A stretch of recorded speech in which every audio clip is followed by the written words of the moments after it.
salaamullaahi calaykum asxaabteeda waan idin salaamay. Beryahan waanu kala mashquulnay, haddaan isku soo laabanaynaa. Beryaha muqaaxida way dansanayd, haddaa la shidayaa muqaaxida oo jaanis loo helay.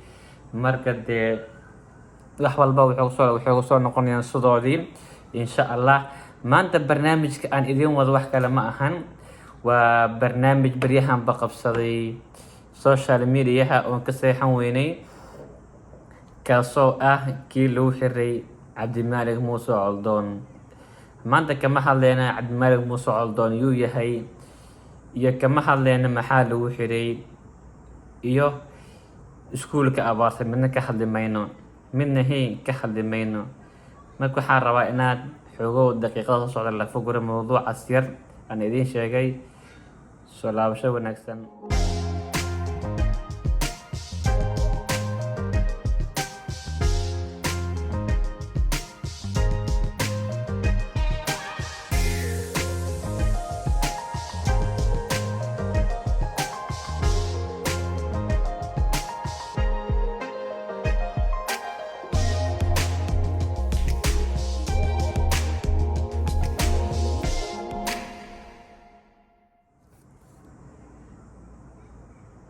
oo isku soo laabanay.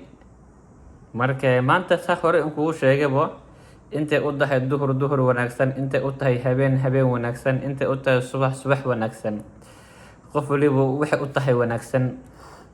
Maanta marka waxaan rabaa inaan wax yar ka hadlo. Iskuulka hore in kugu sheegay ka hadli mayo, Cabdimaaligna hore in kugu sheegay kama hadlayo, Marwe Joy isna hore in kugu sheegay ayadana kama hadlayo. Laakiin waxaan rabaa bas in aan ka hadlo wax yar jaamacadda la dhahayo jaamacadda Barwaaqo. Wax la dhahayo jaamacadda Barwaaqo, aniga kalba Barwaaqo ma arkay, balaayo u arkay. Jaamacadda Barwaaqo University oo ku taala Somaliland, Hargeysa, ayaan rabaa inaan wax yar idin kaga taataabto. Kow, jaamacadda horta waxaa la aasaasay 2017 la aasaasay. Hadda almost waxay ku sii shaqeysaa inay 3 sano u dabaaldegto. Sanadkii afraad hadda uu dhammaan rabo. Marka 4 sano dhanna dee 3 sano dhanna waa waqti aad u badan. Marka 3 years waa waqti aad u badan oo wax badan la qaban karo, wax fiican la qaban karo. Marka jaamacaddan iskamay imaanin. Jaamacaddan waxay ku timid caqli iyo fikir iyo dad hurdayo la arkay. Iskuulkii la aasaasay. Horta jaamacad in la aasaas horta waxaa ka hor marka hore in iskuul aasaso. Iskuul in la aasana waxaa ka horeey in arday la helo ay baahi jirto. Markii iskuulkii waxba laga qaban waayay oo arkeen in mashruucooda uu hirgalayo, yaa waxaa la aasaastay jaamacad la dhahayo Barwaaqo. Teeda kale haddii kaaga sii darane, jaamacaddaasi waa gabdho bas waa gabdho bas, wiil kuma jiro. Gabdhahaasna ma ahan gabdho gaalaya, waa gabdho Soomaaliyeed oo muslim oo xijaaban wax la barayo. Teeda kale jaamacadda employeeskeeda waxaa ka mid 5 qofood. 5 qof yaa waxba kaaga filan borto. Kow, dhinaca financialka jaamacadda waxa u qaabilsan nin la dhahayo Abuukar Cabdi Ismaaciil, oo qiyaasay ninkan kaliya inuu Soomaali ka yahay. Wuxuuna u qaabilsan yahay dhanka financialka, ayagoo soo u qaabilsan yahay. 2, waxaa director of operation and logistics ka Soomaali ma aha, fiiri, qof aan naqaan xitaa ma ahan. Waa jaamacad dhan.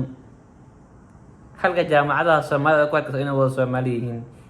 Jaamacaddana Barwaaqo it means waa jaamacad Soomaaliyeed. Director of operation and logistics waxa ka waa Jean Sisako.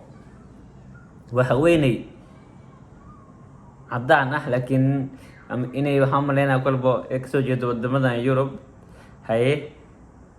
Number 3, waxaa head manager ka Craig Torrance mid dhahanaya ayaa ayadana macallin manager ka manager Great Torrens ayaa ayadana manager ka ah.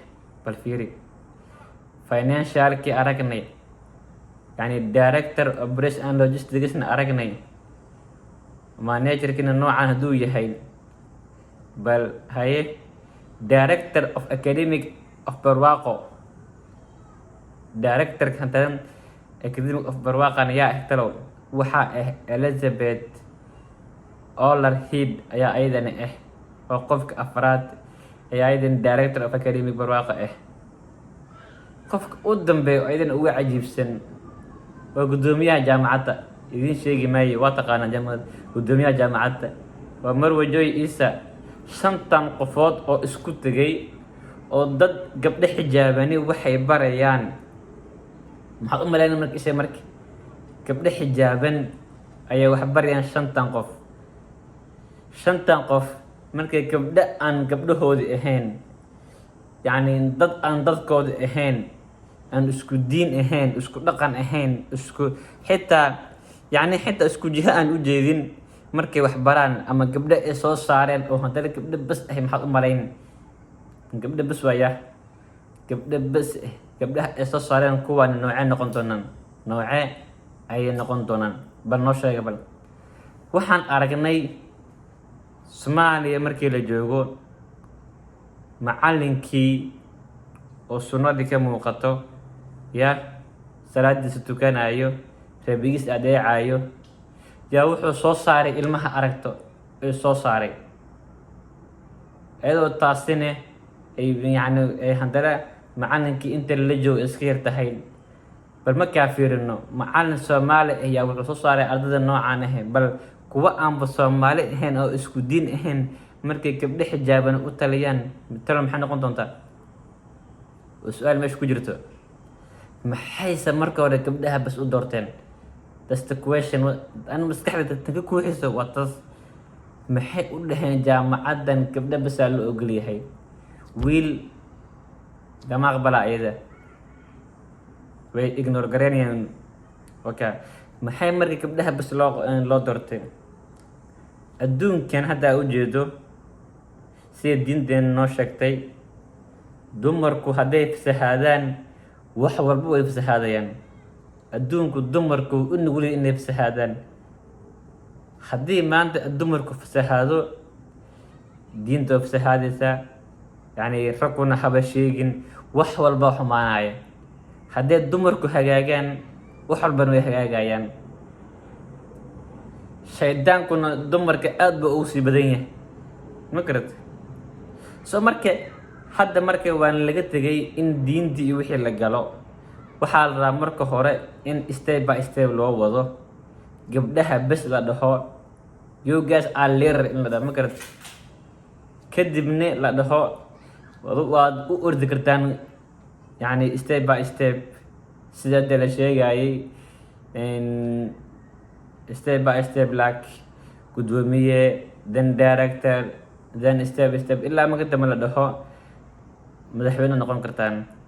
ee dhahda aniga barwaaqa waxaa arki doonaa haddii jaamacadda socdo dad dhihi doona I graduate from Barwaaqo University, waxaan wataa master hebel, waxaan wataa batch hebel, waxaan wataa PhD hebel ayaan wataa. it doesn't make sense. wax macna ma sameynayso,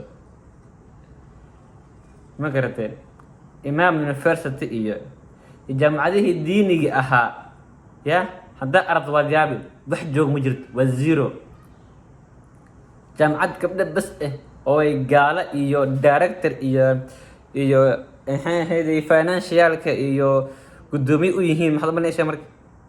big deal. anigu garan maayo dadkani dad noocee ay kasoo bixi doonaan. kolba jiilkan jiil fiican Allah ka soo saaro kolba, laakiin wadada oo soo bilayn ma hayaan. handara saa ay tahay waxay kasoo toosaan oo ay arkaan waalidiintood way ku faraxsan yihiin. bal wiila bal u aamin la yahay in qof aadan isku diin ahayn, bal gabar maxaa malaysaa? gabar maxaa maleen raadsin kasoo inay wax fiican kasoo baxaan, laakiin wax walba ilaah u deynina, ma karta? ilaahay kuwan ka qabto ummadda way soo shaqo tageen, ummadda in la fasahda loogu talagalay. dadka reer Somaliland waxaan idin leeyahay baraaruga, hadal wax ma tarayo. Cabdimaalig Muuse Coldoon wuu idiin digay, wuxuu idinku digana waa dantiina ma dantiisa ma ahan. It's a third time la xirayo ninkaas mar saddexaad oo la xiraayo. Marka dhib ma lahan. Marka halkaas rana kusoo gabagabeeyo barnaamijkii waana mahadsantii waana idinku dheereeyay. Marka qof walbana waxaan kula talin lahaa qofka uu wax ka baranayo marka hore iska fiiriyo.